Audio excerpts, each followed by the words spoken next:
Welcome to affairs YouTube channel. आज है 19 अक्टूबर 2025 और इस वीडियो में हम डिस्कस करने वाले हैं आज के इम्पोर्टेंट करंट अफेयर क्वेश्चन जो आपके एग्जाम के लिए हेल्पफुल रहेगा।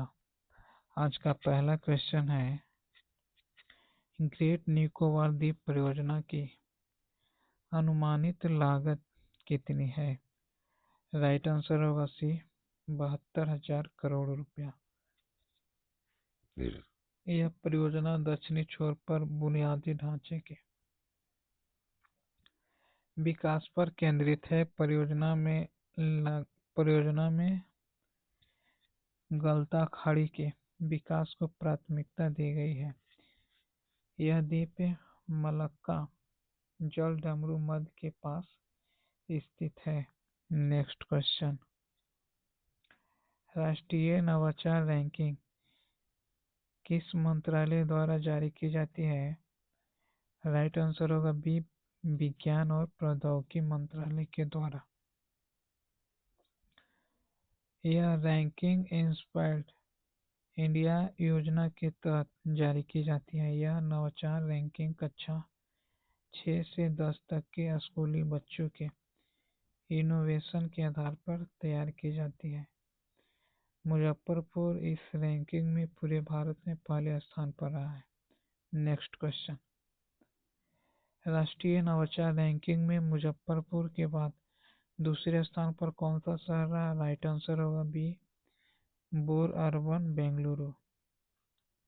मुजफ्फरपुर के बच्चों ने 7,403 नवाचार दिए। बोर अर्बन बेंगलुरु ने 7,306 आइडिया के साथ दूसरा स्थान प्राप्त किया है। बागलकोट जो कि कर्नाटका में पड़ता है तीसरे स्थान पर रहा। बिहार का वैशाली जिला छठे स्थान पर रहा। नेक्स्ट क्वेश्चन, अनाथ या एकल अभिभावक बच्चों को आर्थिक सहायता देने वाली योजना अम्बू करंगल का अर्थ क्या है? राइट आंसर होगा बी, प्रेम की बाहें। यह योजना तमिलनाडु राज्य सरकार द्वारा शुरू की गई है। तमिलनाडु के मुख्यमंत्री एम के स्टालिन हैं। इस योजना के तहत बच्चों को 18 वर्ष की आयु तक 2,000 रुपये प्रति माह दिए जाएंगे। नेक्स्ट क्वेश्चन, प्रधानमंत्री नरेंद्र मोदी द्वारा बिहार में शिलान्यास की गई पीरपौंती ताप विद्युत परियोजना की कुल क्षमता कितनी है? राइट आंसर होगा सी, 2400 मेगावाट। यह परियोजना भागलपुर में स्थापित की गई है। यह एक निजी क्षेत्र की परियोजना है जिसकी लागत 25,000 करोड़ है। इसकी क्षमता 800 गुना 3 इकाइयों में विभाजित है।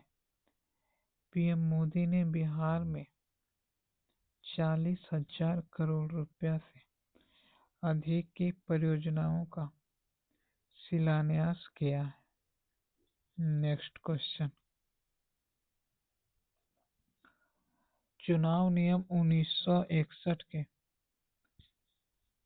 नियम 49वीं संशोधन के तहत ईवीएम एयर नोटा ईवीएम पर नोटा के क्रमांक किस रूप में लिखे जाएंगे?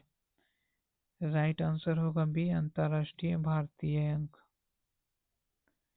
चुनाव आयोग ने कुल 26 संशोधनों करते हुए 28 नई पहल शुरू की है। नोटा का फॉन्ट साइज 30 और बोल्ड होगा। बैलेट पेपर पर नोटा को रंगीन रूप में छापा जाएगा। ये सभी संशोधन अगले 6 माह में लागू किए जाएंगे। नेक्स्ट क्वेश्चन, नोटा का प्रावधान सुप्रीम कोर्ट के आदेश पर पहली बार भारत में किस वर्ष लागू हुआ था? राइट आंसर होगा सी, 2013 में। नोटा का प्रयोग पहली बार छत्तीसगढ़, मिजोरम, राजस्थान और मध्य प्रदेश के विधानसभा चुनावों में हुआ था। लोकसभा चुनाव में पहली बार इसका प्रयोग 2014 में हुआ। इंदौर में 2024 के चुनाव में नोटा दूसरे स्थान पर रहा, जिसे 2 लाख से अधिक वोट मिले थे। Next question. यूनेस्को की संभावित सूची में हाल ही में शामिल किए गए मेघालय युग की गुफाएं किस क्षेत्र में स्थित है? राइट आंसर होगा बी, ईस्ट खासी हिल्स। यह मेघालय राज्य में स्थित है। यूनेस्को की संभावित सूची में कुल 7 नए स्थल जोड़े गए हैं। इसमें कर्नाटक का सेंट मैरीज द्वीप समूह भूवैज्ञानिक धरोहर स्थल भी शामिल है। आंध्र प्रदेश का एरामटी डिवालू भी इस सूची में जोड़ा गया है। Next question.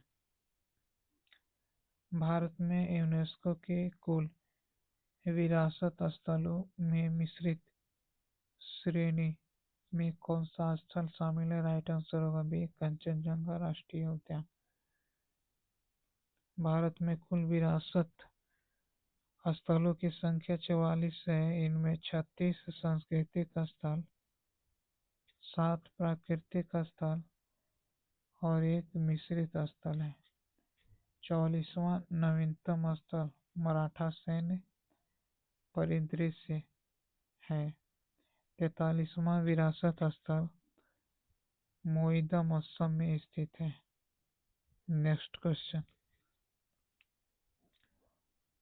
भूतापीय ऊर्जा पर राष्ट्रीय नीति किस मंत्रालय द्वारा जारी की जाती है? राइट आंसर होगा बी, नवीन एवं नवीकरणीय ऊर्जा मंत्रालय के द्वारा। भारत में भूतापीय ऊर्जा की क्षमता लगभग 10 गीगावाट अनुमानित है।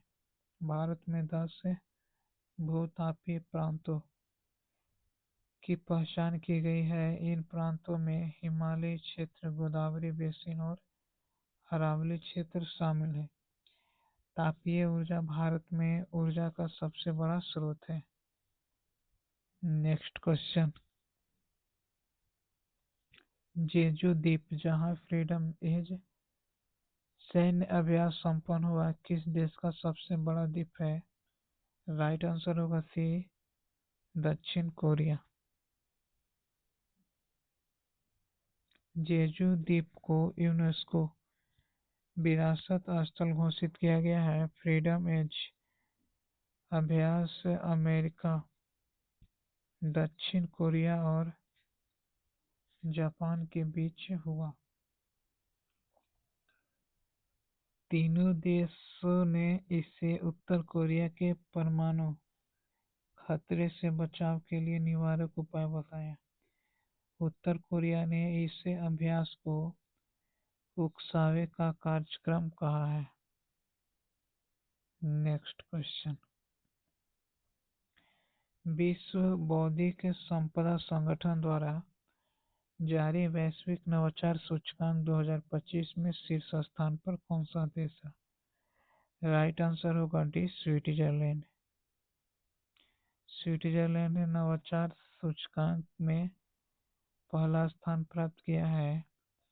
स्वीडन और यूएस शीर्ष 3 देशों में शामिल है। नवाचार सूचकांक एआई और क्वांटम कंप्यूटिंग के क्षेत्र में प्रगति को मापता है। नवाचार का सिद्धांत अर्थशास्त्री जे शुम्पीटर द्वारा दिया गया था। आज का प्रश्न है, नवाचार क्लस्टर शहरों में दुनिया में शीर्ष स्थान पर कौन सा शहर रहा? इस प्रश्न का जवाब आप हमें कमेंट्स बॉक्स में बताइएगा। अगर वीडियो पसंद आए तो लाइक शेयर और सब्सक्राइब करना ना भूलें। आज के लिए इतना ही, मिलते हैं नेक्स्ट वीडियो में। Till then keep learning and keep exploring.